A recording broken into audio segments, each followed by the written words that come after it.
પાટણની ધર્મનગરીમાં મધ્યમાં આવેલ જગતના પ્રથમ એવા શ્રી રોટલિયા હનુમાન દાદાના અશોક વાટિકામાં પવિત્ર શ્રાવણ માસના આજે શુક્રવારે ભગવાન રોટલિયેશ્વર મહાદેવ મંદિરમાં ખાનપુડા ગામના ભક્તો દ્વારા 131 બાજરીના રોટલા અને 21 રોટલીઓનો અભિષેક કરીને ભગવાન શિવના આશીર્વાદ લીધા હતા. તેની સાથે અબોલ જીવોના પણ આશીર્વાદ લીધા હતા. ખરેખર સમગ્ર ખાનપુડા ગામના ભક્તો દ્વારા જે આની અંદર સહભાગી બહેનો રોટલા અને રોટલીઓ બનાવીને એક અબોલ જીવોની આતડી ઠારી છે.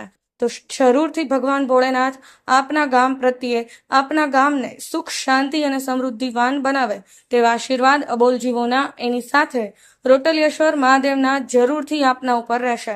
ખરેખર પાટણની ધર્મનગરીમાં જ્યારથી શ્રાવણ માસ બેઠો છે ત્યારથી પાટણ શહેરમાં રોટલિયેશ્વર મહાદેવની આજની શુક્રવારની પૂજા મલ્હાર બંગલોઝના યજમાનશ્રીઓ દ્વારા કરવામાં આવી હતી.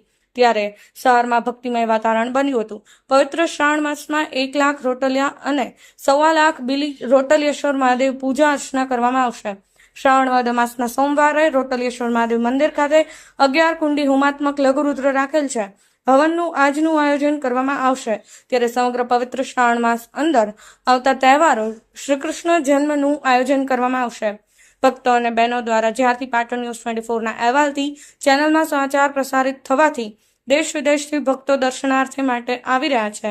બાધા માનતા પૂર્ણ કરવા રોટલા અને રોટલીઓ લઈને આવી રહ્યા છે. ત્યારે હમણાં જ એક ભક્ત મહારાષ્ટ્રના નાસિકથી બાધા માનતા પૂર્ણ કરવા માટે પોતાના ફેમિલી સાથે આવેલા. રોટલા અને રોટલીઓની બાધા પૂર્ણ કરીને ભગવાન ભોળેનાથના દર્શન કર્યા હતા. હનુમાન દાદાના પણ દર્શન કર્યા હતા. પાટણ શહેરમાં આસ્થા ભક્તિ સભર એવા શ્રી રોટલિયા હનુમાન દાદા ને રોટલિયેશ્વર મહાદેવનો ભક્તિમય માહોલ બન્યો હતો. હર હર મહાદેવ, જય શ્રી હનુમાન દાદા. Rajubhai D Patel, Patan news 24.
वानस्य महिमा तोजायांश्च उरुखः सजातो अध्यर्त्य तपश्चात् भूमिमदो पुरा दशमा जाता अजाभय तञ्जगनाम्बरहे गिट्रोक्षन् उरुगन् जातमग्रता तेन देव अयजन्ता साध्याः शान्तिरेखाः जत्कुरु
ॐ